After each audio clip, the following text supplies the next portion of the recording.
Thanks for tuning in again, everybody. We're back with your favorite podcast, Luka's Tigers and Bronze. Oh my.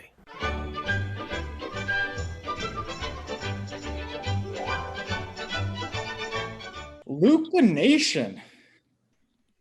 How excited are we for today's segment?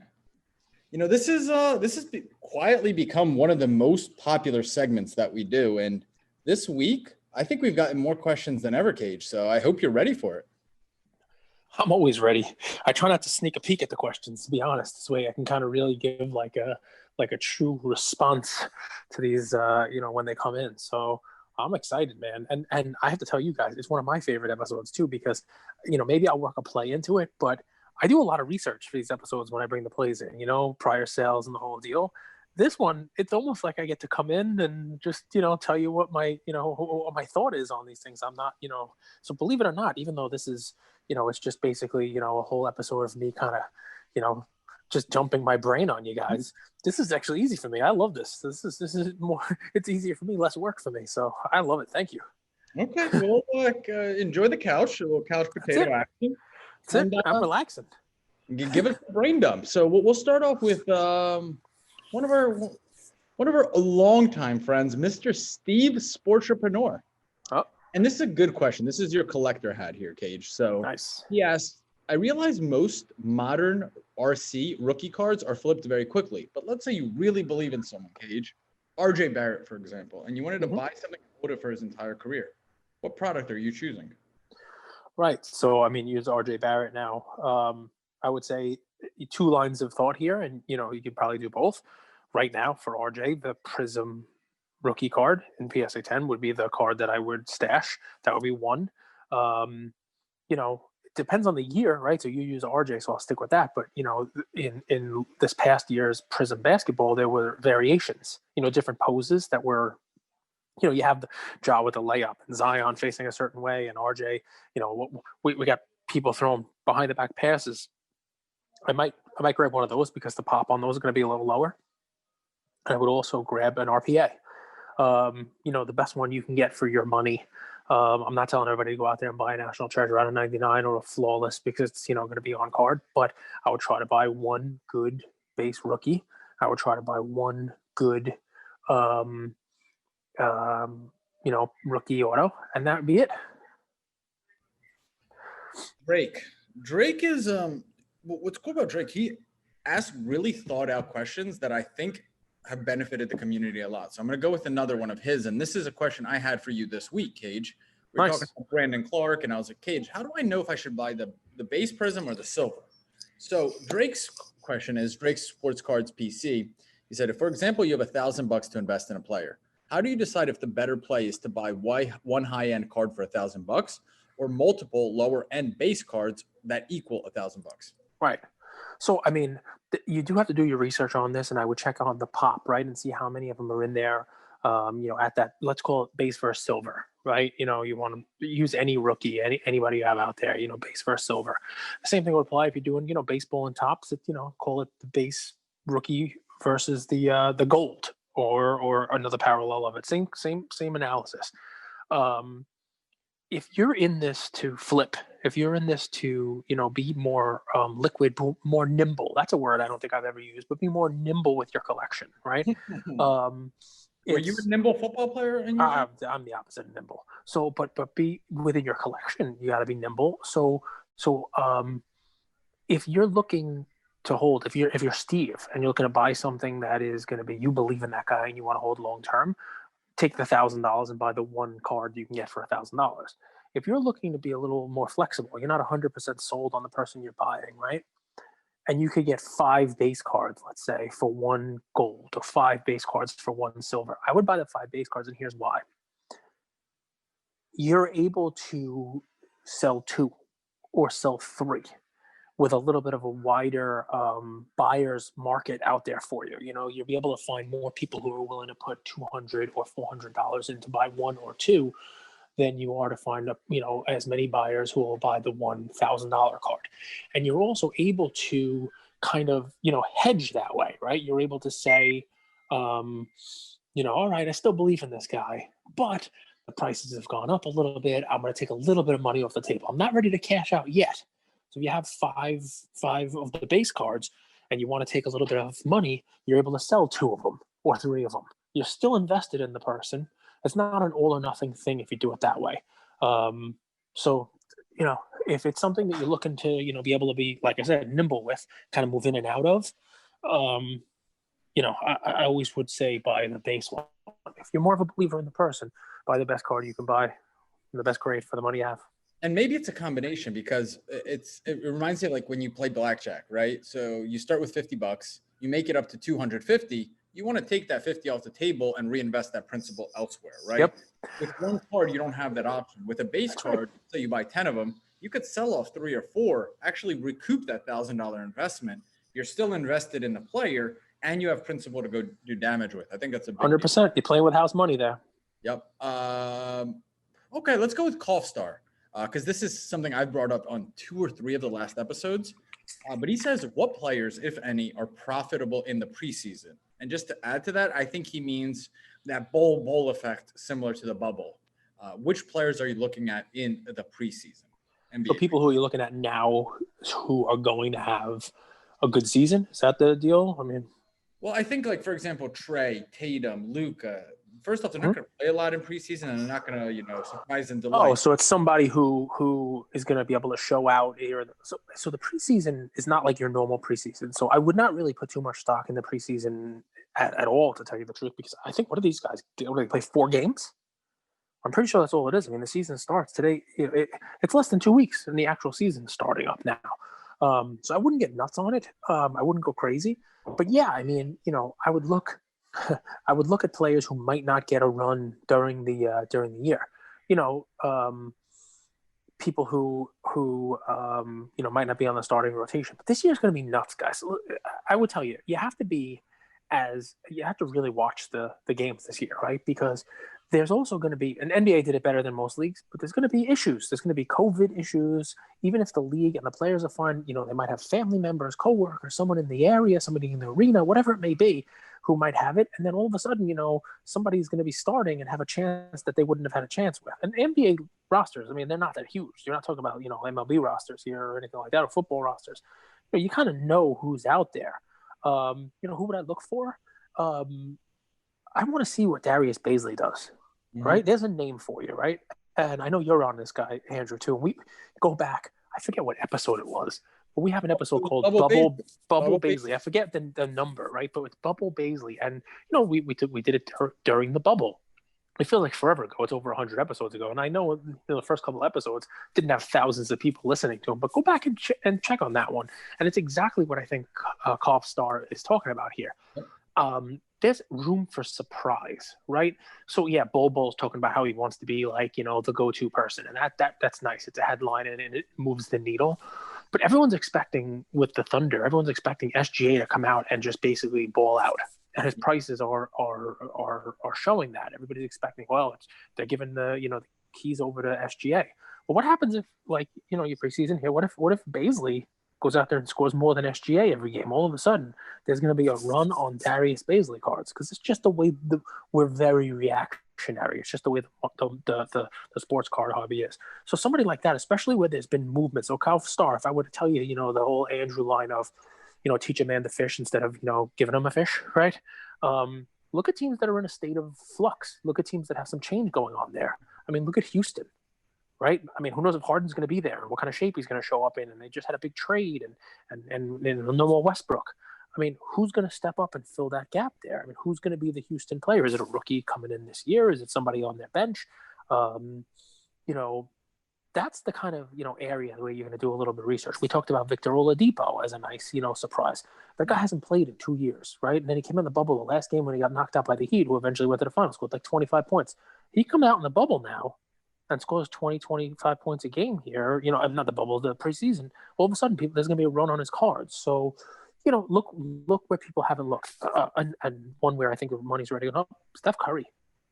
I mean, that guy, he last year was a lost season for them. Clay was injured, and they were like, we're going to get a good draft pick. I mean, he basically sat out last year, and he was injured himself. And the Warriors took the year off, and they were like, we're going to come back strong. Now they lost Clay.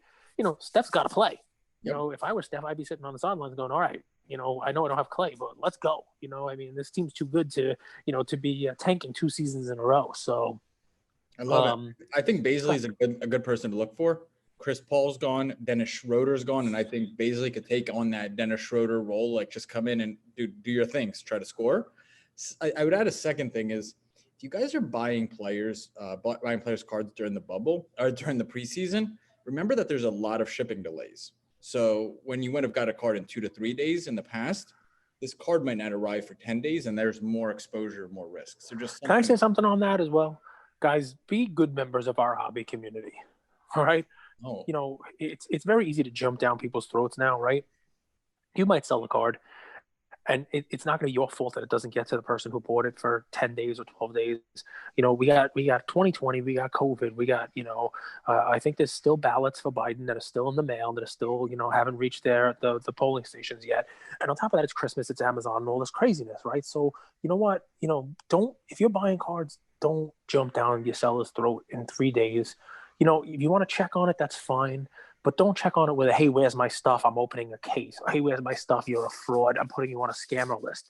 You know, send a little note and say, you know, just checking to see if there's tracking. Just checking to see if on your end, you know, you have any update for me on shipping. I know it's the holiday time and everything's nuts. You know, behave the way you'd want somebody to behave with you. I know you're all adults out there, and I shouldn't have to say that, but you wouldn't believe some of the stuff that I see go on in our hobby and on eBay. So, you know, that's it. Sorry about that. But yes, be patient. And what Andrew's trying to tell you is, you know, you might be buying someone in the bubble who's able to get some minutes. I'm not bubble. I keep saying bubble. You might be buying somebody who in the preseason is able to get a little bit of a run because maybe somebody's not healthy or somebody's not there or they're resting their regulars.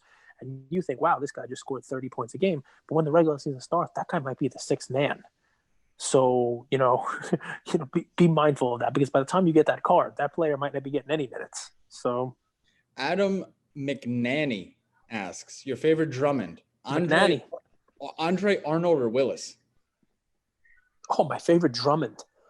Wow. So of that question, if I'm being linguistically correct, I'm going to have to go with Andre Drummond, because both Arnold and Willis were Jacksons. And while Mr. Drummond tried to make them part of the family and accept them as one of their own, their last name was actually Jackson. And, dude, I might have to put this on pause. I have a dual auto of those guys from Different Strokes. You didn't even know what they were talking about, but Different Strokes. I have an Arnold and Willis dual auto. I pulled it out of like a Dunris Americana box. It's one I will never sell. Because I was opening the box trying to get UFC and MMA fighters autographs like George St. Pierre and those guys, and I pulled this Different Strokes, you know, Arnold Jackson and Willis autograph. You gotta love it. Gary Coleman auto. So I love how our community has taken to you. It's almost like they understand your preferences and your interests and your desires. I had no idea what he meant here. Yeah, well, he meant that's Different Strokes. It's an 80s television show where Gary Coleman is adopted, and you know he moves in with a family, the Drummonds, and you know they, you know it's an interesting. We got, go for it. So you know why you have to watch that show, Andrew? Because there's a villain, there's a bully in that show. There's a bully at school because Arnold, played by Gary Coleman, one of the smaller actors. You know, he was kind of like a Webster, sort of different guy, but you know, small in stature, and he was bullied. Do you know what the name of the bully in Different Strokes was, and why I say you would like it? Is it Goldberg? The bully's name is the Gooch.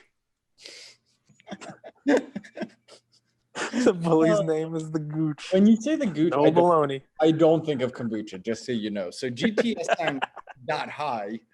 GTSM.high asks, sometimes in the hobby we get hyped and buy things at the peak. When should we sell? Oh, I mean, that's a great question. And we do, right? So you know, I've done it, guys. So don't. This is not an exit from the hobby thing. Don't beat yourself up over this stuff too much, right? I mean, I know the saying is buy low, sell high, but you will be sitting there at some point in time during your hobby journey where you bought high and you're contemplating selling low. It happens, right? You had FOMO, you bought the run up, and all of a sudden you buy at the peak and the card starts to trail off a little bit. The answer to the question is not a cookie cutter one, right? It's, you know, you believed in that card for a reason at a certain level, right? So whether it's a great example of recent stuff is people were riding this Trey run up in the preseason here, and I saw the prices go up to like 3,000, 3,200, something like that, and now they're back down. They're like 2,800 ish, something like that, 2,850.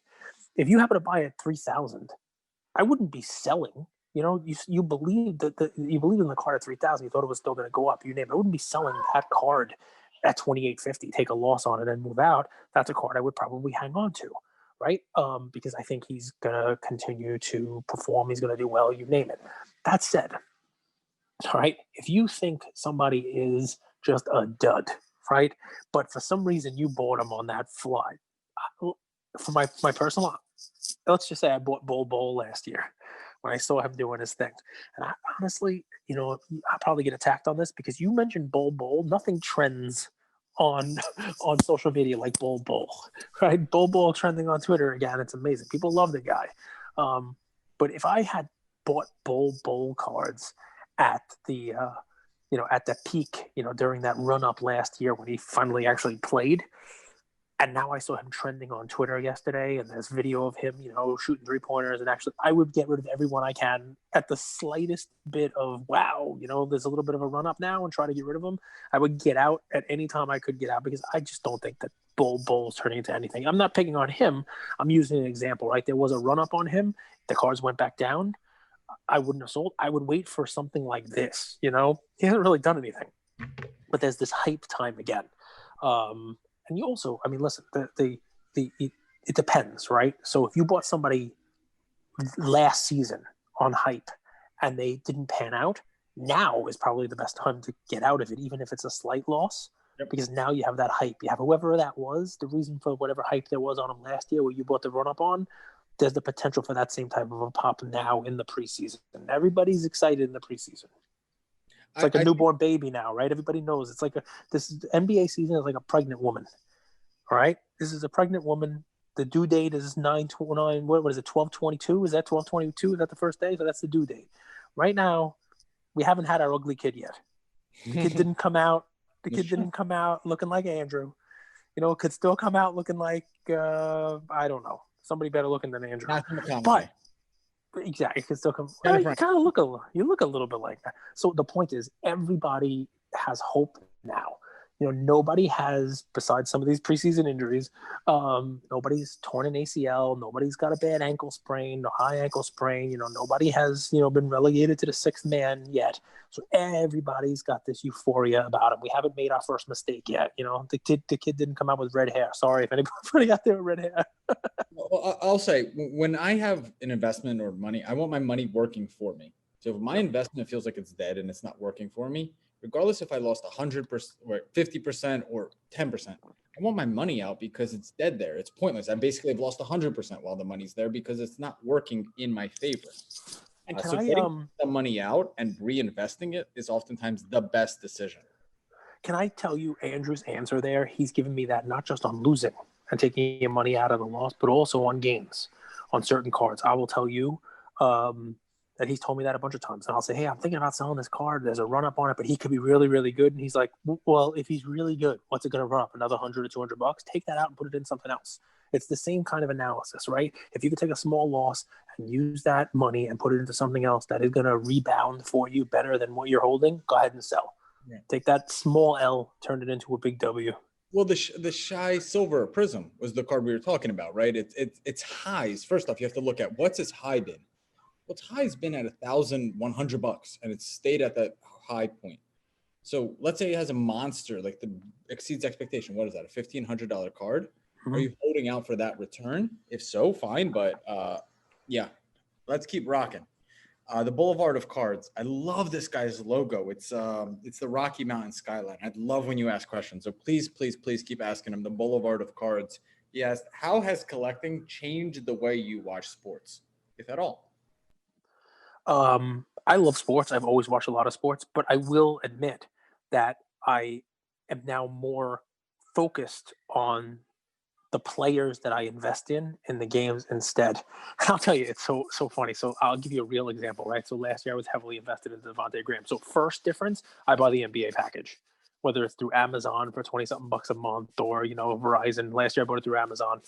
This way I can get it mobile and the whole deal. I buy the NBA package, I buy the MLB package. I want to watch as many games as I can so I can see the guys that are out there. I mean, we gave a Jake Cronenworth play, who, finished, I think, second in the NL Rookie of the Year voting. And no one knew who the hell he was. And the only reason I knew who he was because I don't sleep and I watch late games, and that was a Padres, game. So I watch as much as I can. But here's the difference. I'll watch a Hornets game, let's say, and I'll see Malik Monk come into the game, and I'm pulling for Devontae Graham. And every time Malik Monk touches the ball, he shoots. He doesn't pass. He doesn't look to do anything. So I'm yelling at the TV, get this guy out of here. He's selfish. He's not playing team ball. Pass it to Devontae. I'm like, I find myself, rooting more for the player I'm invested in than the cards. And, a couple times Ian will watch with me and he'll be like, Rozier is better at shooting those shots than Devontae is, Daddy. And I'm like, I don't care. Let Devontae take it. My card values aren't going up if Terry Rozier is taking the three. So it definitely has changed that aspect of it, but, go back to the Lefko episode, right? That's my guy, right? When there's a 3-pointer to be taken, I don't want Rozier taking it. I don't want Malik Monk with the ball. I want my guy shooting it because I obviously believe that he's got the best shot of making it. So that's how it's changed it. Philosophies from outside the hobby that you apply to your collecting. Jay Cardboard Dreams asks. That's my man, Jay. So I can never quote Buffett enough. And it really is, the best thing I can tell you guys, right? And it's difficult, it's easy to say and tougher to actually do. But if everybody's having a party about something, you should be skeptical of it, right? Buffett's line, of course, is, be greedy when everybody's fearful and fearful when everybody's greedy. It's the same type of thing, right? So I sold some Trey because everybody was buying Trey and the Trey prices were going up, right? I will sell you bowl cards when everybody's having a bowl party, right? And chances are when everybody's partying, that's the peak, or you're approaching the peak. That's the time where, those cards are going to go up. The best example of this was, early this year when there was a lot of uncertainty in the hobby, a lot of uncertainty in the sport, a lot of uncertainty in the market, and people were selling. And if you stayed the course there and you realized that there was some fear out there, you got greedy at that time and you were buying in at that time, you could have made a lot of money. I'm even guilty of this myself, right? Because, I bought a Luka Silver PSA 10 for not a lot of investment, and somebody was offering me a Luka Blue Prism PSA 10, the out of 199, and we were haggling over it. It was, he wanted high 4s and I wanted to pay high 3s, and I probably would have went into the low 4s, and we just never met, right? What's that card worth now? 30? So, even there, somebody's being fearful. I was not greedy enough. And, we all have those kind of stories, but that's one. And two, listen, Scarface, I think, said it. I'm not going to make you, you claim you've seen that movie, but I'm not going to put you on the spot here. Right. He says, all I got is my word. My little friend. Yeah. I say that too. I say, that's a Ian. That's my little friend. But, all I got is my word and my balls. I don't break either for nobody, right? I mean, and that really is true, right? You have a name outside, right? You have a code of conduct in life, right? And you try to behave a certain way. Don't forget about that in the hobby. You know what I mean? Especially given the fact that this is a small hobby, right? This isn't a money-making tip, but it's an important tip.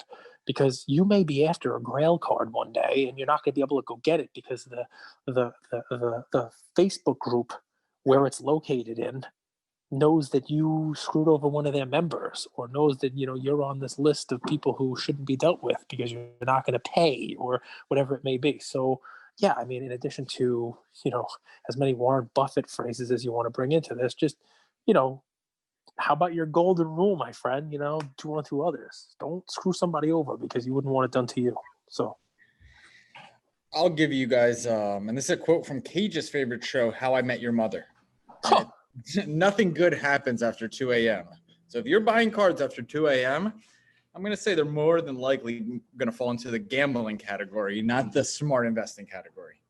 Andrew, don't drunk text. He tells me all the time. So don't drunk eBay. It's another thing. Right. Okay. Are there any MLB pitchers or rookie second-year guys you are high on this year from off-world collectors? I'll give you two names. I like Nate Pearson, and I like Jaron Duran. A sneaky little play because it ties in kind of like your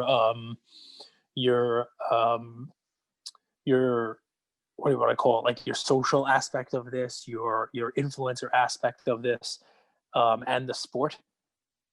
Gary V at last year's National had a set that came out, that Gary V X set. And Jaron Duran's first card ever was in that set.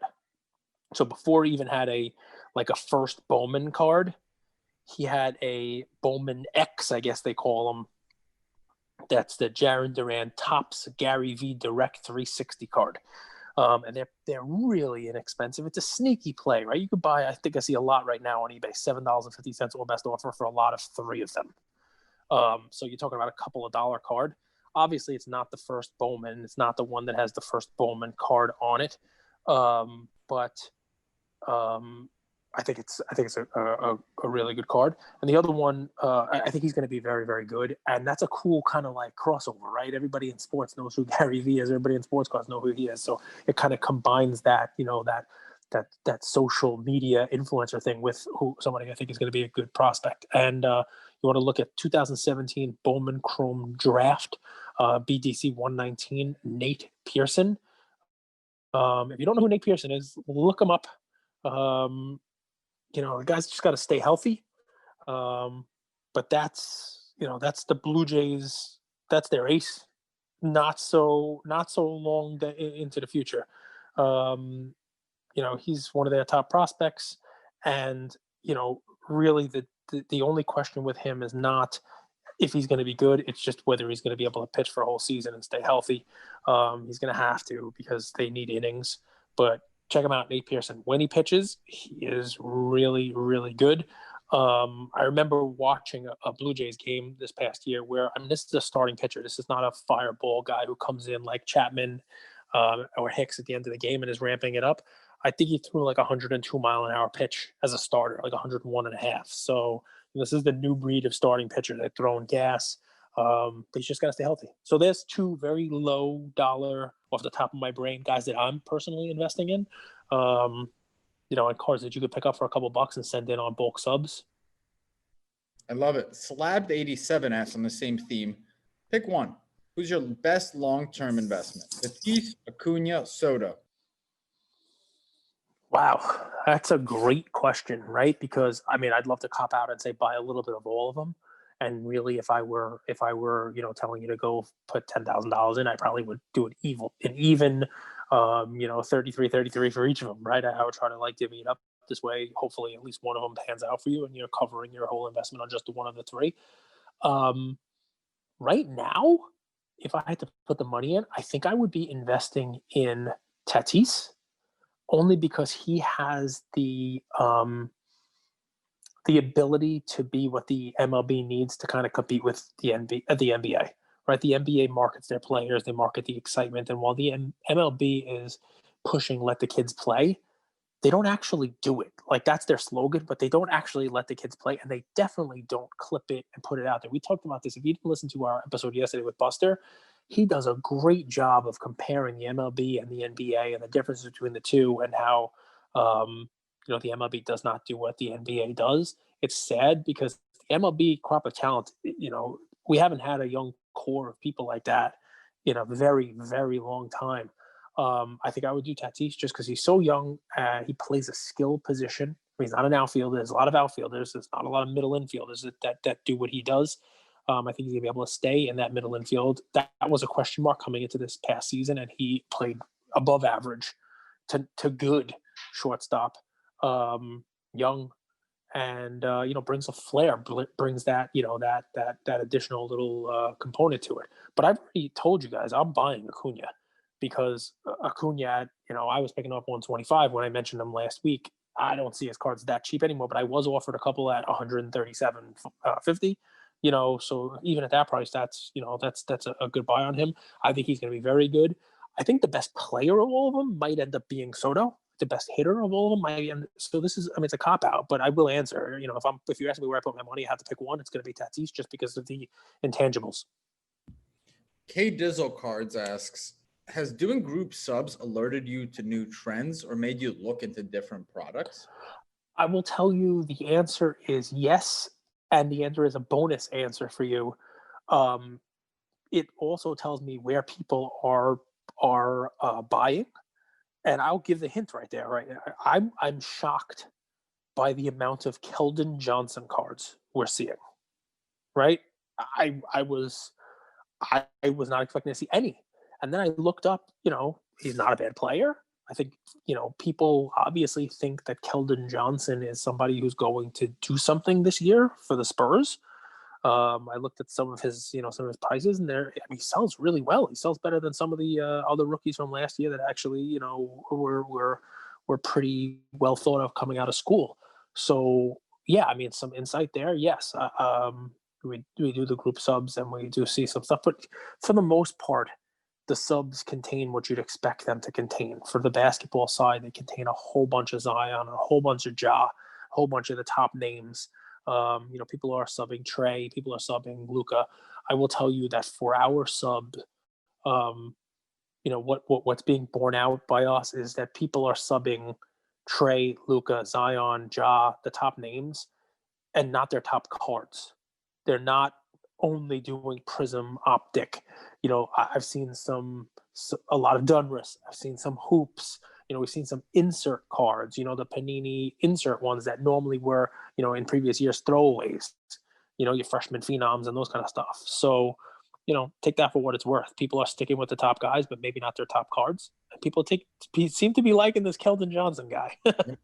I'll come back to the episode we did with KK, and it's actually a play I'm going to bring to you guys maybe in the next few days, but let's have some fun here, and I'll share it now. What I was amazed at is the gem rate of the Topps Chrome in baseball. So I was even starting to look at Tatis kind of second year Topps Chrome cards for, you know, they're selling for $199, $299, very cheap cards because they have such a high gem rate. I'm starting to think, why not throw these in a bulk sub? They come back PSA 8s and 9s, they might still be profitable. So just, I don't know if it's true. I'm going to do some research and then bring you guys to play, but that's from the KK Sports episode, right, Cage? Yep. Yeah, I mean, listen, you find something that sells for $1 or $2 and you add on your bulk rate and you're getting the card back whenever it comes back and you're into it for $12 or $13, you know, it's a 97% gem rate. Yeah, you're going to find, I mean, mine was the 2012 Prism with that because, you know, I was buying Paul Pierce 2012 basketball cards for $3 each maximum, sometimes less, because nobody was looking at them, and then sending them off for $8 bulk grading, being in the cards for $11, and you know, I got back 23 out of 26 of them were PSA 10s. I love it, Cage. You're gonna really like this question. It's from Matt Van 45. Your Mount Rushmore. This is Cage's Mount Rushmore. So if you guys don't know, there's a fun story. Cage has talked about it a few times, but maybe I'll bring it up a little bit. We'll do an episode later. Maybe I'll touch on it right now. But Cage Lawyer is actually an Inception idea. Cage loves the UFC. So Matt Van asks, what's your Mount Rushmore of UFC fighters? And I'm going to answer it for you, and then Cage will go in and talk about it. But I think it's just George St. Pierre. All four heads of Mount Rushmore for Cage is George St. Pierre.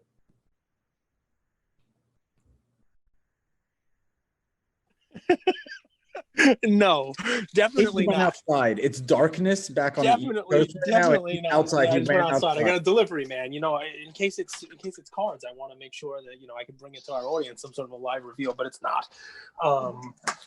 But no, my Mount Rushmore, it's that's a good one, right? So my top 4 UFC fighters. So the first 2 I'll tell you are pretty easy. It's Anderson Silva and it's John Jones, right?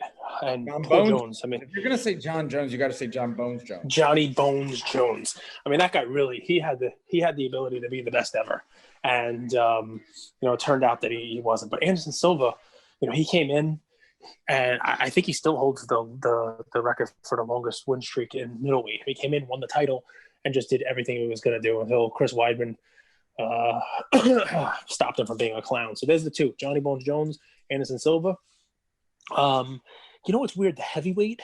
It's difficult to name a heavyweight for the Mount Rushmore because heavyweights don't have a lot of stay. I think Stipe Miocic, who's there now, who is not a huge name. He might hold the record for the most consecutive title defenses. The heavyweight hasn't really been like a Lesnar was there, but he wasn't there that long. If I have to say UFC, difficult. If it's just MMA, Fedor Emelianenko is definitely one of the pound for pound greatest fighters ever. That will be a heavyweight. So if I'm cheating here, tough. But if it's MMA, you got your Fedor, Spider, and Jones, and I'll put George St. Pierre in there for welterweight. Below that, once you start getting into like the 155s and lower, BJ Penn maybe fought at 155. Below that, like Conor McGregor and these guys, I don't know. I was always a bigger puncher. There you go. Khabib. Listen, he has a shot. Real quick, this is my map. Yep, Khabib. John Bones Jones, and Kimbo Slice. Kimbo Slice. That's my 3. And 4th? Kimbo. 4th is you? Andrew, the 4? Yeah, number 4. You're Street Fighter Andrew. I love it. Gem Mint I. I like his logo a lot. I love some of these logos, man. People are innovative. People are running businesses off their Instagram page. I love it. Gem Mint IS, the 2020-2021 Hoops Hobby Box Presale Consignment. How does it work, and is COMC useful? Whoa, that's two different questions, right? We threw a little COMC useful at the end of it, right? COMC useful for what? Something with hoops, or just COMC useful overall? To be fair, I'm going to take ownership of this. We've been telling our community that we're going to do a COMC episode for a long time and share how the best practices of how to use COMC, and we haven't. So maybe we do. Maybe you touch on COMC a little bit here. I think that's a good idea. I think we definitely do it. So COMC, it's just check out my cards, COMC, right? So basically the gist of it there is you send them your cards, they house them, they warehouse your cards, and you list them and they're for sale. And if somebody buys them, you're not shipping them. They're being shipped out by, COMC, and you're able to sell at a different rate. You don't have to worry about the logistics. You're able to send them a bulk batch of cards. They load them up. You set the price for your cards, and where I think it's useful is something like your lower end stuff. Let's say you open a box of cards. You open up a couple boxes. You do a box break. The first thing you do is take out the major hits. You're going to take out the big cards, the stuff that you might want to send to PSA, the stuff that you might want to flip to get some of your money back. But there are going to be cards in there. There are going to be base cards. There's going to be cards of superstars, second level cards. Let's call, I don't know, your Paul George cards, your guys who are like a third year Jason Tatum. You don't want to spend the time listing that on eBay. But if you have a box of those, you have a 100 count, 200 count, a volume of them, you send them to COMC and they'll load them up. And that's $1 card. It's a $2 card where people are buying those. People buy them in bulk, and you're able to sell them without having to go through the listing each and every one of them on eBay yourself. Worrying about shipping them out in PWE and worrying about shipping and all that other fun stuff. COMC takes care of that. So we can get into more detail on it and do a whole episode because there's a lot more to that. I don't want to spend too much time on it, but it definitely has a place in that that lower end of the hobby for somebody like me. Cards to the Max. One of my favorite followers because he's young, he's on his journey in life, and I love people that are hungry to win, hardworking, and humble, and that's the impression I've gotten from Cards to the Max. And he asks, Cage, you have some fans. After you did that NFL season preview episode, people have adored you. You've been right about a lot of teams on there. Specifically the Pittsburgh Steelers, the Browns, and many more. I'm not going to go into it, but he asked, can we get an NBA season special going? Similar Definitely. to the NFL one, win totals, teams to look out for, etc. Can we promise that for them? Yeah, well, I mean, we'll have to do an NBA preview episode sometime between now and the 21st when it starts, but 100%. I mean, basketball starts tonight, guys. you're listening to this, if you're one of the people who, the few hundred, which is now 1,000 or so that gets the notifications on this thing and listens to us in the first hour, good for you, because if there are places in here like Mr. Pearson and Mr. Jaron Duran, they will not be there after an hour after this thing drops. They'll all get eaten up on eBay. But yeah, if you're listening to this and you're listening to it early, there are games tonight. I think Dame Lillard. I think the Blazers are on TV. I think it might be like a late game on ESPN. Ian, you gonna watch some basketball with me later? Yeah, cool. Something to look out for. We'll talk about this in the season preview, but I can't hold back. This is a big year for Melo. If you're ever gonna invest in Melo cards, I think this is the year. I mean, he's going to be 10th in scoring. He'll move into the top 10 in scoring. And if he plays well, he might move up that list a little bit. And going to come in with a little chip on his shoulder, because I don't know about anybody else, but when that top 50 NBA player list came out, I was looking for Melo. I was looking for Melo in the bottom of it. I was looking for Melo in the 40s. And you know who I saw? I saw Bill Walton. Wow. Was McGrady on it, though? I think so. I think, Buddy, was Tracy McGrady on the top 50 list? I don't know. I don't think he wasn't on. Ian says no because he was if you're no gonna longevity. If you're gonna put T-Mac on it, you got to put Melo on it, because I mean maybe have slightly different scoring styles. But...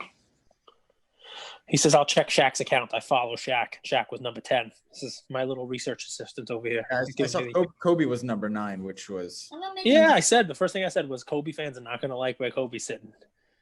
But I mean, look at the guys. I don't know how you could say Magic Johnson is better than Kobe. You know, the tough part is Kobe's either going to be 9 or 6. If you do Magic, you do Bird. They're kind of almost tied to each other at the hip. So you're either going to put Kobe ahead of both of them or behind both of them. It's just a weird thing. Those guys are just, I wonder if that's what we're going to have with Trey and Luka. I wonder if they're just forever going to be tied the way that Larry Bird and Magic Johnson were. That's really interesting comp. Now, Cage, putting you on the spot, you got 3 cards. You got to pick one. Plant Street Collectibles asks, you could buy a Luka Silver PSA 10, a Tiger Woods SPA out of 900 BGS 9, or LeBron SPX out of 750 BGS 8. Now, I'll repeat those for you, but do you know why he asked those 3 cards?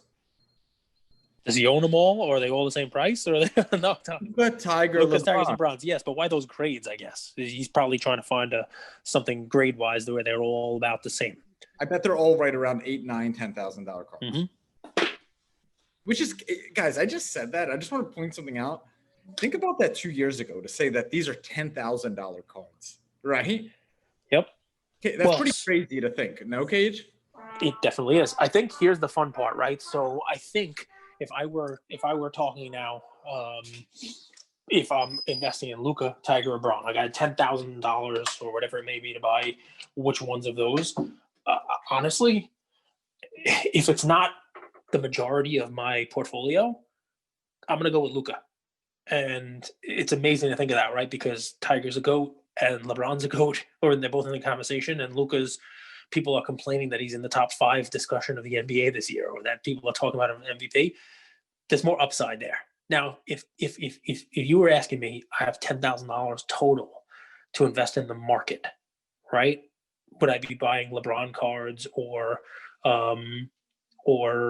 Tiger cards or Luka cards? I think I would put it into LeBron. Only because there's less upside than Luka, but I think there's also significantly less downside.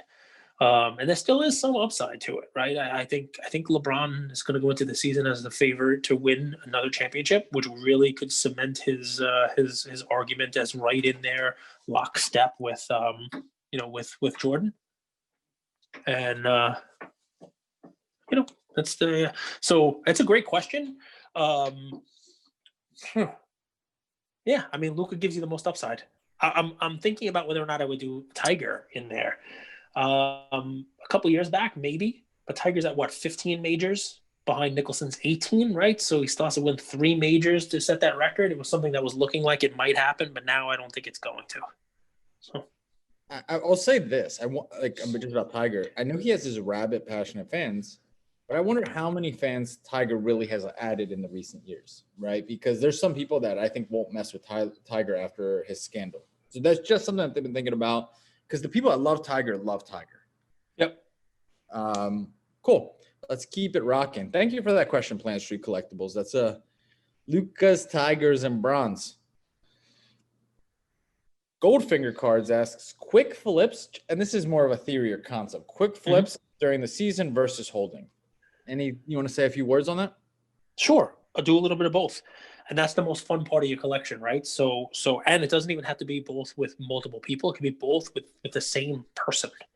You know what I mean? Quick flips and holding. This is where buying a bunch of base cards comes into play, right? Let's say you're a Baisley person, you want to go into it now, right? And you find a lot of 10 Baisley Prism rookies for $100. Buy them, right? Now you got 10 shares of Darius Baisley. You don't have to grade them. I mean, you want to grade them, that's fine, but you don't have to grade them. You hold on to those going into the season. And let's just say in the first week or two of the season, he goes off and scores 20-something points a game for a couple games in a row, and you're able to unload those cards at $20 each. Sell 5 of them. You sell 5, you got your $100 back, and now the other 5 you're playing with. Maybe you grade 1 or 2 of them because you want to ride them long term. Maybe you're holding those 5 because you think those 25 points a game or 22 points a game is something that's going to last for the whole season. If it happens that he was a bust, it's all right. You're out on your money, and whatever you do wind up selling those 5 extra ones for is profit. If it turns out that he's really good, yeah, you probably could have made more if you didn't sell those 5, but you held 5 long term to capitalize on any continued upswing on his cards. It's what I'm doing with Devontae Graham right now. I am taking some money off the table as the season starts here because just there's been so much of a run up, but I'm not selling everything. So you don't have to be a quick flip. And one of the fun parts about this hobby, and I'm learning it myself every day, is it doesn't have to be all or nothing. Right. And I'm learning this from Andrew. I previously was a guy who was, give me, I'm going to invest in this guy and I'm going to go all in and I'm going to buy 1,000 of them. But if I get an inkling to sell, I'm not in love with the person. I'm selling all 1,000 of them. I'm either out or I'm in. And it doesn't have to be that, right? You're able to kind of hedge by not being that way. And it actually makes sense to not be that way. But yeah, it's just not in my nature. I'm an all or nothing kind of guy. So I'm learning. I'm still learning. I'll tell you another way I'm doing it with Brandon Clark, for example. I'm buying, let's say I'm willing to put $500 into Brandon Clark. That's a relatively small amount now with the bankroll I've worked up to, but whatever amount you could apply this to. I would buy 200 to 300 in his Prism PSA 10. So it might be 3 or 4 Prism PSA 10s, depending on the deal. And then the others, I'm going to buy raw cards, right? I'm going to buy the raw cards to submit the grade because that way I have a long-term outlook on this guy. And the short term, I'm buying the Prism PSA 10. So if it does pop, if a Prism PSA 10 does go from, let's say, 100 to 200, because he has a great start to the season, I could already sell those and have profit. So I make money short term, and I have a stake in the guy long term with grading. Yep. Brandon Clark, by the way, if there's anybody listening to this one who didn't listen to our episode a couple of days ago, that was a play we gave. And it's a great answer to the question we got earlier on where we gave Baisley as like a bubble person. Because, as a preseason person, somebody buying the preseason. Jaron Jackson's not playing in the preseason. And he's probably not going to play in the beginning of the regular season. So it's a perfect answer to that. Brandon Clark's going to get some run. And if he capitalizes on it, his cards are going to go up in value. I love it. Let me keep going. Let's keep going. Hotshot 888. Shout out to Hotshot 888, international listener. Love this guy. He's been subbing with us. He has a ton of questions. So shout out to you, my friend. I love his cards.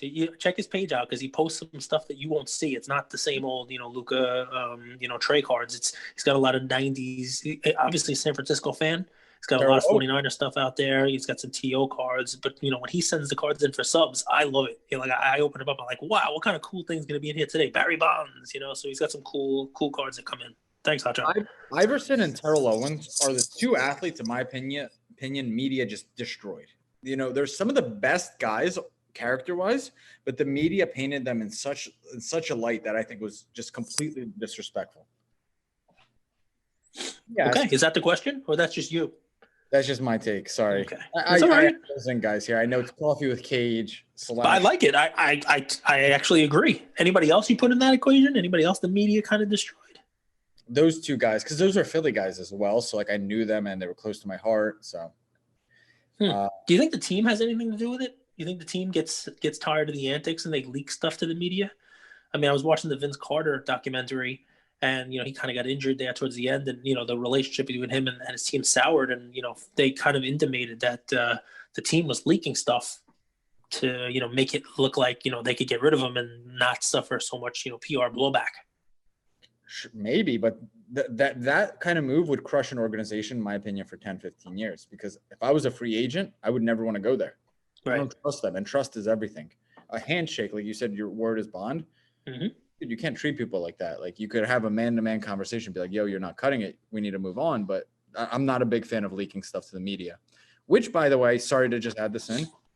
If you guys ever read Phil Jackson's book, Kobe has a really interesting take on this, because Phil Jackson hated conflict. So the way Phil Jackson resolved issues was he actually leaked it to the media, which caused conflict between Shaq and Kobe. So that's a really good point, because Shaq and Kobe, Phil Jackson never, ever called them into the office to have a one-on-one discussion to air out their dirty laundry. Now, sorry, we got on a little bit of a rant there. Hotshot 888 asks, do traditional auction houses like Heritage or REA get more legitimate buyers than eBay?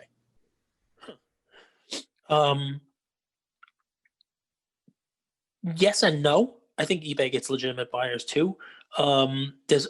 There's an easier way to hide when you're on eBay. You place a bid, whatever you want, and oh, my kid did it or whatever. You can just get away with being a shill bidder a little easier on eBay. You read any auction house guidelines, and you have to sign up. They usually get your credentials. They're gonna have a credit card on file. They're gonna have all that fun stuff. And they tell you that placing a bid is a contract, and that they put language in there that you're on the hook for not just the card itself, but any damages that they have in collecting the money from you and or relisting the card and that kind of stuff. So there's some pretty interesting language in there about what happens if you are a non-paying bidder. That's, I would say, enough to be a deterrent, right? Enough to scare away people from messing with the auction process. Trust me, there are still things that go unpaid for in major auction houses. The flip side to that is, I imagine you're thinking about selling one of your cards and comparing eBay versus a major auction house. I can't tell you how many times, and this just happened the other day, I tried to be a reference for somebody through a major auction house, where people just don't bid through those auction houses. They've never done it before. And if you're a first-time buyer and you happen to try to get qualified to bid in one of those auction houses the day of the auction, which is when a lot of people wake up and say, wow, I think I might want to bid on this card. A lot of times you can't. A lot of times you can't get verified if you haven't bid at one of the other auction houses and use them as like a reference.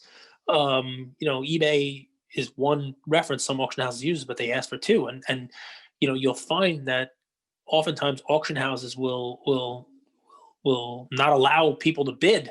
So you wind up losing somebody who might be a bidder for your card that way.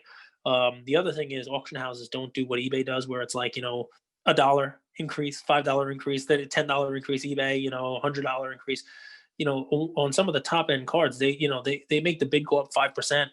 When you're bidding on a $50,000 or $60,000 card, all of a sudden I can't bid 60,100, 60,200. I got to bid 68,000 for the next bid.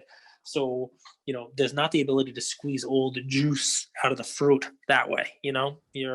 Somebody might be willing to pay 64, but not 68.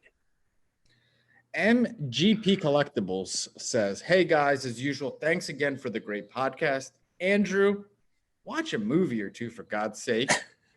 At some point, I would love to get your thoughts on card design and how that moves and impacts and shifts perception of value. As a longtime product designer, that's so cool. MGP Collectibles, guys, go follow him. I have many strong thoughts, including but not limited to how horrible looking the new Prism football release is. And I've said that's going to be a really tough grade. How Select is way undervalued from both a pop and visual appeal standpoint. And stay with me, Cage, how that iconic 1986 Fleer basketball set is actually one of the uglier sets of all time. And I couldn't agree with you more. I've said that a ton. I've said the 1986 Jordan is a much uglier card than the Nike promo card, which I think people prefer. Cage, what's your take? Have you ever held that promo card in your hand? It's a weird question. I wasn't expecting. No. All right. Well, hold it in your hand and then tell me whether or not you prefer it to the Jordan card. It's huge. It's like you don't realize you don't get like a lady. It's just like you meet a lady online and you're like, "Have you ever held this lady in your hand?" And then talk to me. Is that what you're saying? Pretty much. Pretty much, that Jordan card looks a lot better online than it does. You know, Jordan's profile pic's a lot nicer than it is in person. So yeah, I like the card. But so listen, here's the fun thing: you shouldn't be comparing cards from 30 years ago, 35 years ago to cards now. The technology is significantly better. Shiny is what's in vogue now. You know, the 86 Fleer set is not desirable because it's a pretty set, right? It was pretty for the time, but it's desirable because of who is in it. And the Jordan pose, forget about it. I mean, you know, the dunking ball. I mean, you know, that's an iconic card. I do love the question. First of all, I love the fact that he tells you got to watch movies. So that's first and foremost. You can ask questions anytime. We'll get them on here if you're going to take shots at Andrew. But should I thought that you should read books? No. Okay. Because if a book's ever any good, they're just gonna make it into a movie anyway. So here's the fun, right? So that Jordan card's a great one. You know, the shiny cards are great ones. Jordan, let's just go with that one. I own a star rookie card of Jordan that's got, you know, a lower pop and it's a cool card, right? But when I show that to people, they say the same thing all the time. Like, why'd they use that picture? You know, why'd they do that with that card? He's like rebounding the ball. Jordan's not known to rebound the ball. I think, you know, when it's over time, you have to talk about the iconic cards, right? What card is iconic? And who did we talk about this with? Who gave us the iconic ranking? Was it the real 27? I believe so, but so the 2003 LeBron thank you. Chrome card is not an iconic card. Not. Well, I've said that a few times. I said the 2004 where he's under the backboard dunking. That's his signature dunk, right? Yep. And actually, the 2007, I can't remember if it's 2007 or 2000. The chalk? Not that the chalk is also very iconic, but there's also another one where he's dunking, and it's a Topps Chrome card. But you're absolutely right. The 2003 where LeBron's shooting a fadeaway. Yep. Ultimately, I think that will play some role. It's not going to be decisive, right? Because, you know, a rookie card is a rookie card, and a rookie card is always going to hold some value. And you know, the 2020 football prism might be an uglier card, but for right now, if you're buying Tua or you're buying Herbert, that's the card you want to buy. Not select. I mean, and you know what's funny? Let me just, this is not the question. I'm going to go on a little bit of a diatribe here because that's what everybody loves. Frank the tank. We're going streaking through the quad. Everybody's doing it. It tastes so good once it hits the lips. So anyway, how come you never quote funny movies? What I think is funny and what you think is funny are two different things. Touche. So, but that is a funny movie, and I should quote that more, Frank the Tank.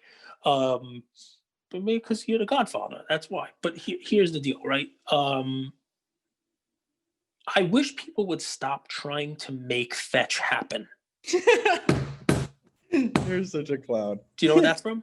Yeah, it's from Mean Girls, dude. All right, you finally got a movie quote. I wish people would stop trying to make it. That I knew that, and now I might get roasted even more for it. You're gonna get roasted even more. All of the other movies. Yeah, you Good Men.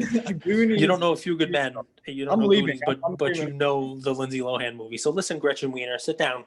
But I wish people would stop trying to make fetch happen. And what I mean by that is prism is prism. Prism has a track record, right? It's 10 years old now, right? In basketball, it is, you know, it's 10 years old in football. There's 2012 Prism. There's rookie cards. There's a history to it, right? There's a longevity. There's a track record.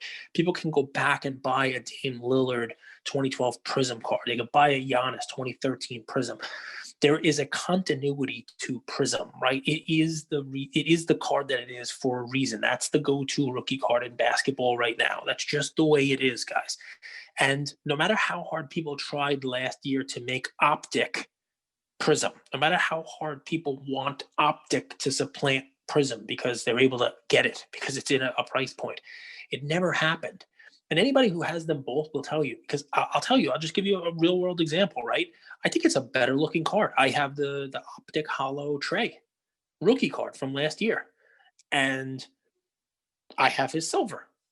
And 2-3 weeks ago, end of November, everybody was bothering me for my Trey Silvers. Everybody wanted a Trey Silver. People were coming out of woodwork. The cousins I don't talk to anymore. Hey, cuz, how you doing? Yeah, I heard you got a whole bunch of Trey Silvers. I want to buy a Trey Silver. I listed my Optic Hollow Tray PSA 10, which has a infinitesimal pop report by comparison, right? And I think it's a prettier card, and it's harder to grade, and it's difficult to get a 10. They're very scratchy, those cards. Their surface, gets dinged up. I listed it on eBay for $2,200 or best offer. At the same time, I was getting $3,000 offers for the silver prism, and I couldn't sell it. I get no offers. 22 or best offer. I got no offers. I got nothing. Everybody's falling over the place to get the silver. It's the same thing. I know you guys like Select. I know Select's a pretty card. I'm not telling you not to buy it. I'm telling you go ahead and buy it at a discount. But I don't give a shit how ugly the 2020 Prism football is. If you're collecting Herbert, it's not the mosaic card, Phil Hughes. It's not. I know you're making the rainbow. I know you're making nice plates, on Twitter, and you're showing off your cooking recipes and whatnot. It's not mosaic. It's not Select. It's always going to be Prism. There's a reason it's $1,000 a box. Yep. Conrad Sports Cards. Got to give this kid a shout out, man. How many cool This the kid who makes the videos? Yeah, makes all the videos. Young. This guy's in high school. He's like, guys, he posted this on the story. He's like, guys, sorry I haven't been posting a lot. My parents are on top of me. I haven't been getting good grades, so I need to finish the year strong. Unbelievable, Dude. Man. There's so many thoughtful kids in the hobby. Hey, can I throw a little I want his question, but maybe we reach out to this Conrad kid. I can't get away from him. He's all over the place. Maybe we'll have him on. Talk about his funny little videos. Maybe we'll have him on as a guest. I think he's a smart dude. I've watched his videos. He knows the game really well, but he asks, and this is along the lines of what you and I posted the other day. I love to check eBay and 130 Point, and I look at best offer sales and auction sales. Mm-hmm. And I'd like to see, and I'll tell you why I put that in the note, but then I want to hear from you. And you once told me, Cage, the auctions are a true price gauge on the market, right? Yep. So I always like to see the variance between best offer sales and auctions. So, for example, you want to say something there?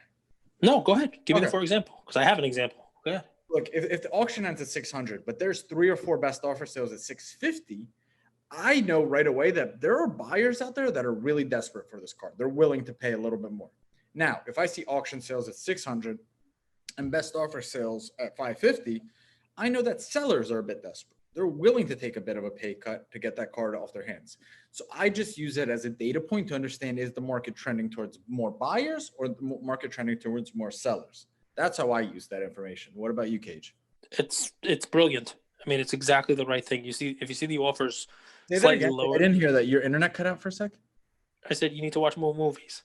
So here's the deal, right? So, but you're right. If the best offers are coming in lower than the auction prices, then people are rushing to get rid of the card. What that means is that a couple of auctions might have been manipulated, or what people are seeing as the price for an auction is higher than they thought it was going to be, and they're taking advantage and trying to sell lower.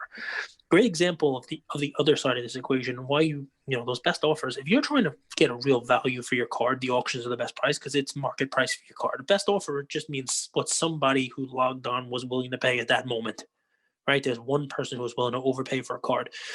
The SGA Silver Rookie is a good example. If you look at the last couple of auctions that ended at like, 1,200, 1,250, 1,300, that kind of stuff. But if you look at the best offers, there are best offers as high as 1,800 for the card. I don't know whether or not that got paid for. I don't know whether or not that's somebody who is, trying to create a fake manipulated comp for the card. I have no idea. But, chances are if you listed it for auction, you're not going to get that $1,800. You're going to get something closer to the $1,300, $1,400. So it's always better to use that as a comp if you're going to list a card up for auction. It's going to be a more fair and reasonable comp for the card. But 130 Point, if you guys don't know that, it's a great resource. You can type in like eBay search on there, and they give you, a lot more information than what eBay does, and it'll also let you know what the best offer accepted for the card was, which eBay doesn't do anymore. I love it. Well done, Cage. Okay, so one more question. These last questions are actually questions about our previous episode. So in a previous episode, I talked about PSA 9 crossing to BGS 9.5s, and Kevin K. Dugan asks, real estate guy, really smart guy, interesting strategy on the PSA 9 to BGS 9.5. If you had a raw card that had some kind of noticeable flaw, would you automatically send it to BGS instead of thinking it might get that 9? instead thinking it might get that BGS 9.5 versus a PSA 9. I just want to quickly explain my thought process on why I recommend that. It's I think it's a Karate Kid strategy. So I'll explain what I mean. Nice. Wax on, wax off.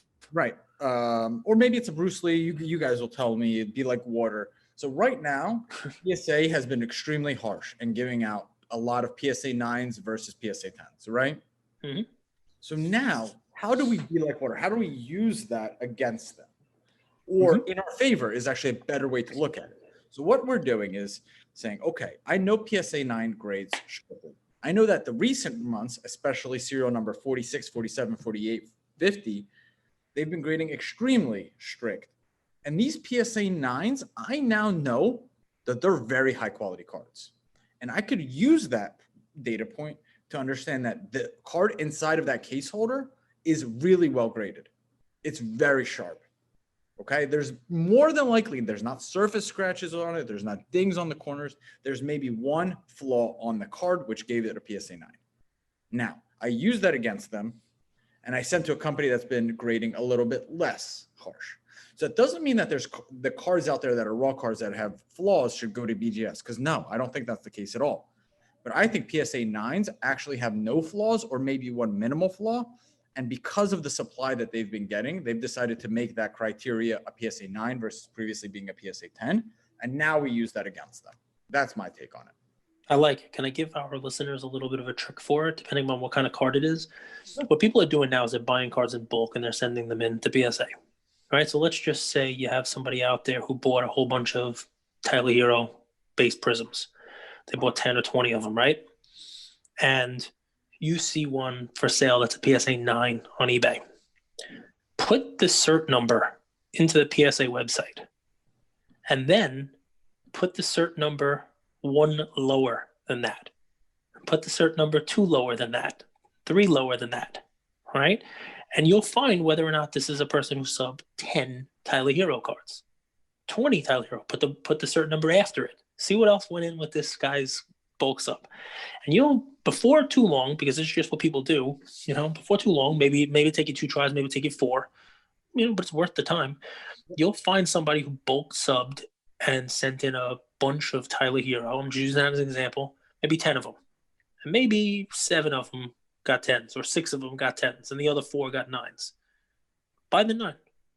Because that was just PSA doing population control. Yep. They had to find the 9 in that bunch, right? So, maybe it is, maybe it's not. But you know what? Instead of just buying a 9 randomly, you're now giving yourself another data point to maybe find a 9 that if it was sent in with other cards that weren't a nicer 10, 9, maybe it would have gotten a 10. I can tell you I have gotten 9s back from PSA that have been resent to PSA and gotten 10s. So it happens. Cage and I often talk about, like, we've brought to you guys, like, hey, our numbers are growing. There's thousands of people a day listening. And I'm like, sometimes like Cage, like, why are people listening to me? Why are people listening to us?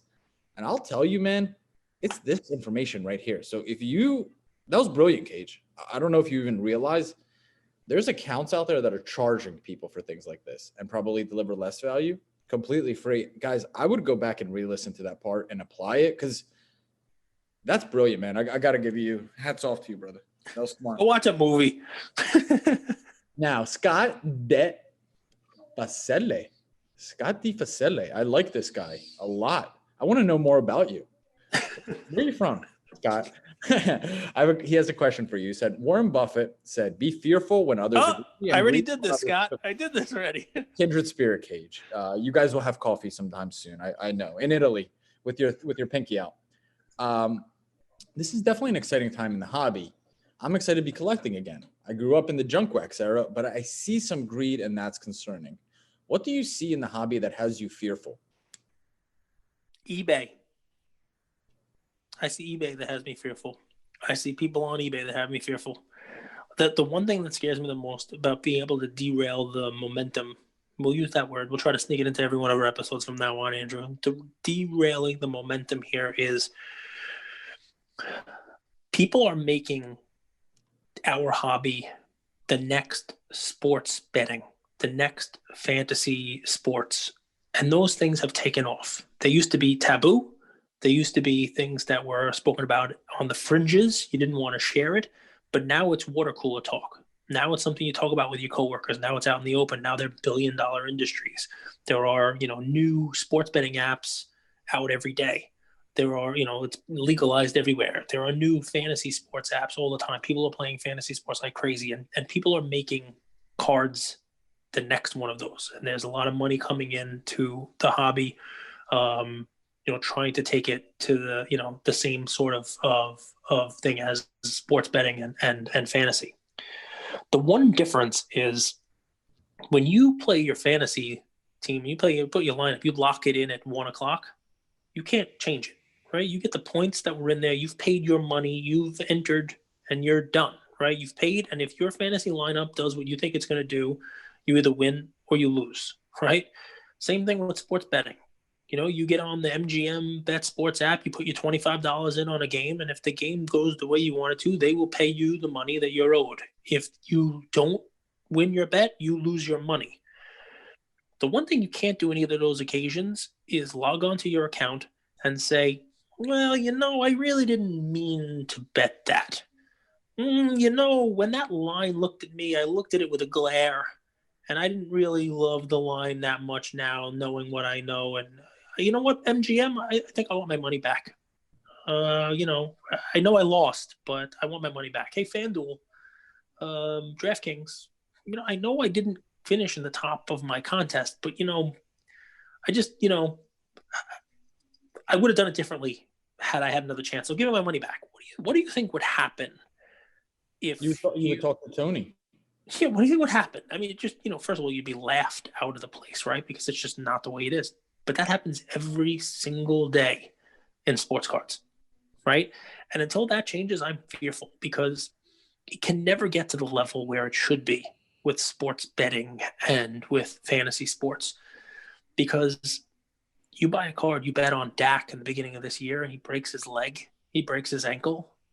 The next day, you shouldn't be returning those cards to the person who sold them. You made your bet on Dak. You made your bet that it was going to go up.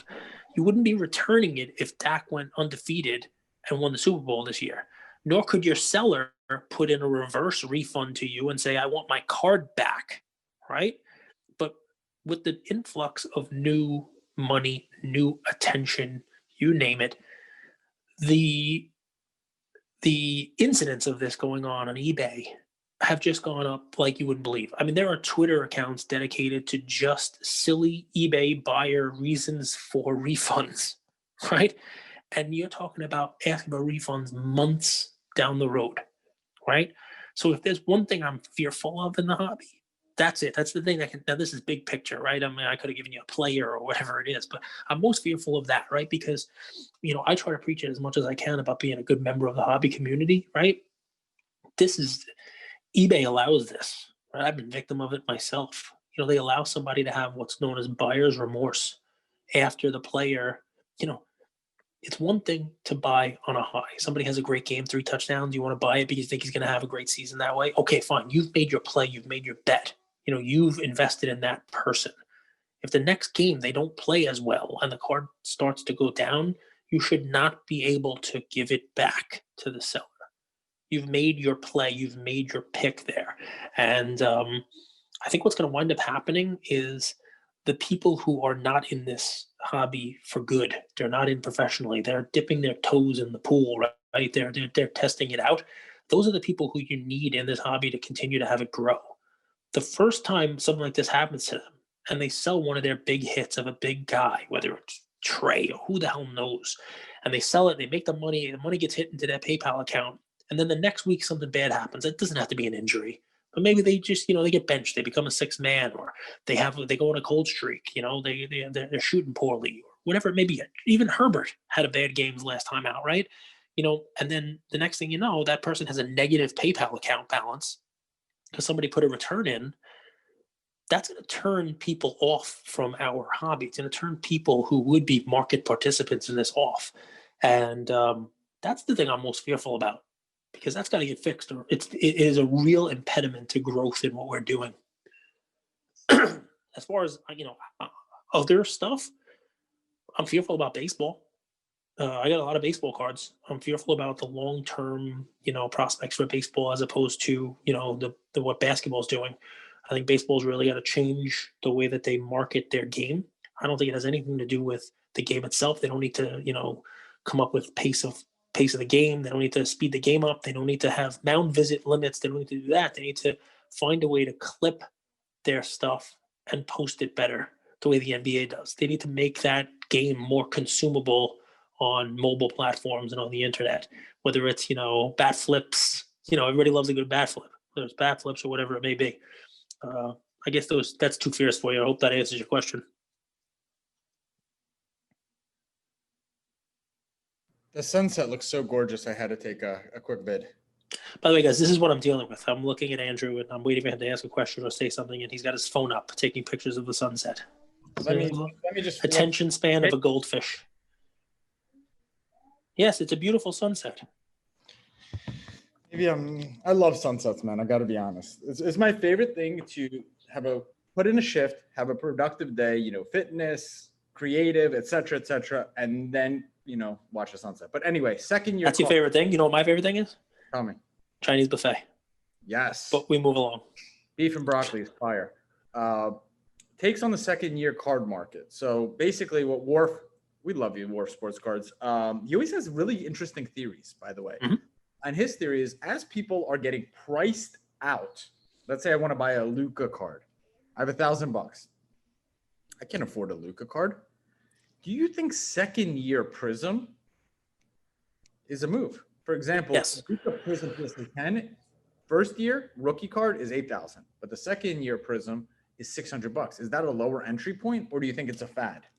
So yes, I think it's a good entry point, but I think you have to be mindful of one thing, right? You've heard, so somebody asked before, sayings. So give me a saying that gets used outside of the hobby that you bring into your hobby, right? Here's one: last man in, first man out. It's used, low man on the totem pole, right? It's used in the world of seniority, right? If a company starts to, go on a little bit of a downswing, usually the last person hired is the one that's the first one shown the door, right? Second year cards, optic cards, select cards, anything that somebody is looking for a reason to make happen, right? It's great research. It's all fun stuff, unless there's a reason for it, like Magic and Bird we talked about, where their second year cards are their actual first card with them by themselves. So that's got an allure to it, right? Second year Brady card, maybe, which I think he likes because Brady didn't have too many first year cards because nobody cared about Tom Brady, pudgy 7th round pick or whatever it was, 6th round pick. I like it. I think it's a good play. I think the rationale behind it is sound because not everybody's going to have $1,000 to put on a Luka rookie card. And, it's another point of entry. But in the event that things go sideways or down, I think that just like those ancillary cards, your Donruss and your Donruss Clear and whatever will be the first ones that people trim from their collection, the same thing will happen with second year. There'll be people who are Luka collectors. The last thing they're going to sell are their Luka-based rookies, their Luka RPAs, their Luka Silvers. But if they need to consolidate, they need to get some money, they need to sell something to buy something else, they'll sell the second year before they sell the first. Love it. Let's do a little rapid fire. I know Sure. You don't love it, but price prediction for the 2020 Prism basketball. Social Card Work asked that.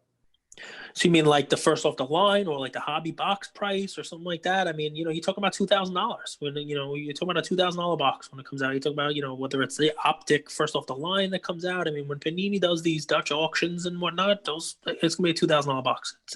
It may be a little bit less because this draft class is not so spectacular, but I have a feeling by the time that Prism comes out, which is March 3rd, one or two of these rookies is going to have some good games onto that belt and have a little bit of momentum behind them. People are going to be looking for their cards. So it's not football, folks. The football would have been more money if Joe Burrow didn't get hurt the week before the release. That's fair. That's a great point. Drake Sports PC asks, will SSP short print, super short print inserts like Kaboom Downtown Color Blast for guys like Brady, Manning, LeBron, and possibly Mahomes and Luka be as highly regarded in 15 to 20 years the way 90s inserts of MJ and Kobe are today? It's possible. It's very possible. The only thing is, I want to give them enough leash to see what kind of population they have on them. right? And which one's going to be, right? So what makes those 90s inserts valuable is one, the foil etching and stuff that was on a lot of them. It makes for really hard grading in, like there's very few PSA 10s of a lot of those. Plus it's Jordan. A lot of those other inserts, just so that we're all on the same page, you can find a Total D insert or a Beam Team insert of somebody else that's not Michael Jordan or Shaquille O'Neal, and you get them cheap. You want a Glenn Rice Beam Team PSA 10, you go out there and spend $30-$40 for it. You get it no problem, right? So you really are a Charlotte fan, huh? Well, Rice was on the Heat when he had a Beam Team, but yeah, I like Charlotte. I was Alonzo Mourning, Kendall Gill. I mean, I liked Charlotte back then. Tim Hardaway, the original Tim Hardaway. Yeah, I mean, Tim Hardaway was. I always think of him as Golden State Warrior. At least that's what he came up as. But I mean, I like the Hornets. Larry Johnson, Grandmama. That was their player, right? So no, but I mean, Luka, sure. LeBron, sure. I don't think it matters which one. The downtowns, I've seen a lot of them lately. They just seem to be everywhere. It used to be you didn't see a downtown anywhere. It was in a random product, and there were only a couple of them. I saw the PSA 10s that were like, pop 3, pop 4, in the original product, the Excaliburs. Now it seems like everybody's pulling a downtown. So, downtown's changing. Like they said on Family Guy, DTC. If downtown's changing to be something there's more population of, people are not going to want them. Not a fan of downtown. My 2 cents. The Daily Sports Cards asks, do you think Prism will stay king in the world, or is there another product that will eventually take over? Yeah, I mean, I think Prism does. I think Prism stays king for as long as basketball is king, and Panini continues to put out a Prism basketball product. That said, Buster said really well yesterday. He said, I never understand why people, and I'm not, this isn't a quote, but this is how he said it. I never understand why people invest in a player hoping he does something. I think the answer to this question is people are hoping other releases surpass Prism, but right now Prism is king. That's my take. It really is a lot. It's gambling, right? You're gambling because those other releases, but look, it happens, right? If you happen to buy the courtside select stuff in years past, you're doing fine.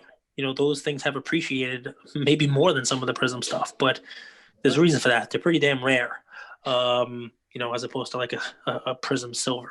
But releases themselves, Prism's it. You may start to see the collectors' appetites change and move towards autographs.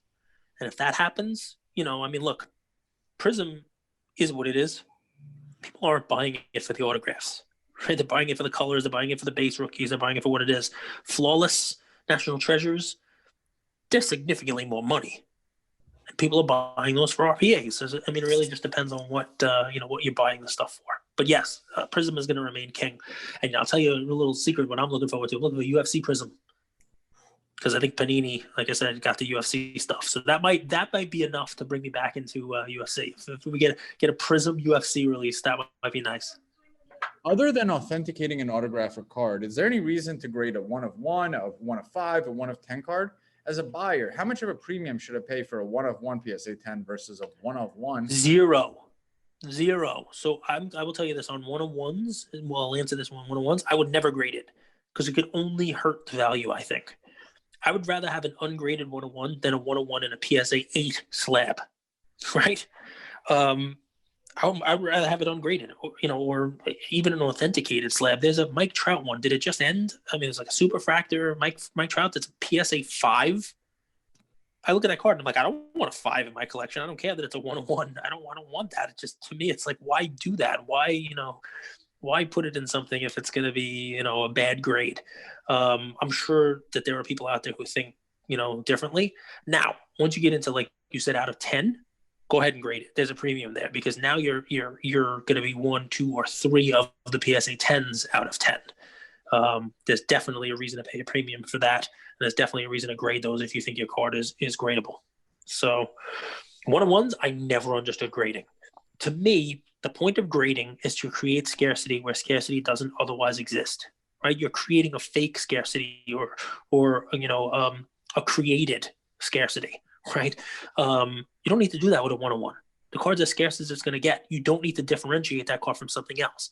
PSA 10 is a differentiator. if there are 10 cards out there, numbered to 10, chances are not all of them are going to be PSA 10s. If you happen to have one that card is worth more than one that isn't.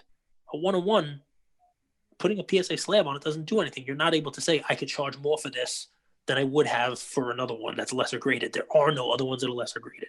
Okay. Final question. Wow, guys. What an amazing episode. I hope you guys really enjoy this because I know we love doing these, and I hope they add value to you. I hope you learn something. And it's a fun way to engage with the audience. So please, please, please keep these questions coming. With all the great content out there, podcasts, YouTube, IG Lives, etc., what advice do you have to ensure that cards and content don't consume your day in life, and that you still make quality time for your wife, kids, etc.? Wow. Who asked that question? You? Yes, I asked Cage, how can I not get so consumed by the hobby so my wife and kids? So here's the fun part, my answer on it, right? So if I didn't love this stuff, I wouldn't dedicate as much time to do it. And I will tell you, we've heard it said in so many cliched ways, right? What's your best advice? Buy what you love, do what you love. It really is the truth, right? And if you're in this because you're looking to make, money on this stuff, you're looking to, I've heard, my friend told me, my dentist told me that his son made money with cards and blah, blah. Don't do it, because you really need to be able to invest time into it. You need to be able to research it. You need to be able to watch the games, enjoy the games, hopefully, and get something out of this. It shouldn't just be like a second gig, right? Because you're not going to make the money you're trying to. You're not going to get any kind of enjoyment out of it. And the second bonus answer on that is, I do this with my family. If you look at the logo on our podcast, my daughter drew that. My son is opening cards with me. I owe him a box every Friday. We try to open stuff, so I owe him a box now. So to me, it's not something I need to separate. It's something that it's part of it. So I hope that answers the question. But here's my take, right? Because Andrew walked away to go take a picture of the damn sunset. My take on this one is, guys, I have a question for you. All right, I have a question for our listeners, right? And maybe we'll post something up here. Maybe just hit Andrew on his messages. Send him some DMs. I need your Mount Rushmore. The 4 movies that you think Andrew should watch, right? I want to put together a list. Maybe we can do this in a poll or something like that. Maybe put it up, Andrew. You're better at this stuff than me. But Andrew needs to watch 4 movies. What are the 4 movies that Andrew needs to watch? And maybe we'll get him to watch them. And maybe it'll help him a little bit on getting some of these quotes, because right now he's 1 for 80, and the only one he's gotten so far is Mean Girls. Read into that what you like, Luka Nation. Okay, that's fair, Cage. But in that case, I'm gonna give you my Mount Rushmore of books. Nice. Okay. Okay, ready? The Alchemist by Paulo Coelho. I'm an audiobook guy, so I listen to that book every time I travel. Laws of Human Nature by Robert Greene. I can't find the name right here, but Jay Williams, believe it or not, Cage, has an unbelievable book. I'm going to find you the name. It's a kind of like a memoir. Life is Not an Accident, a memoir of reinvention. It's actually one of my favorite books, Jay Williams. And the final one is Wayne Dyer, The Secrets of the Power of Intention. That's my Mount Rushmore of books. No 50 Shades of Grey? Nope. No Sorcerer's Stone, Harry Potter, nothing? I've never been a sci-fi guy. I love autobiographies. All right. It's cool. I like it. Know The Art of the Deal? Yeah. All right, Luka Nation. Listen, we have more questions as we got before. Hopefully you're getting some value out of this. There's some plays in there. There's some fun in there. You got 4 books from Andrew, too. Come on now. How do you beat that? And listen, if you haven't listened to the Buster episode that we put out yesterday, go ahead and listen. So many hidden gems in there. And, that guy knows the NBA like nobody's business. So some real good stuff, for the coming season in there. And I forget who it was who asked, but we will 100% do an NBA preview episode for you guys between now and the 21st before the season starts. Cards to the Max. You're a fellow Raider fan. Max, my Raider fan. Nice. All right, guys. Thanks for listening. Enjoy your weekend. Bye, guys. Thank you for spending some time with us on another episode of the Lukas, Tigers, and Bronze Oh My podcast. Do us a favor and like, subscribe. You know what? Don't just like and subscribe. Everybody does that. If you like us, tell your friends, tell your neighbors, tell your enemies, tell everybody. And we hope you got something from spending some time with us today, and we'll see you next time. Thank you.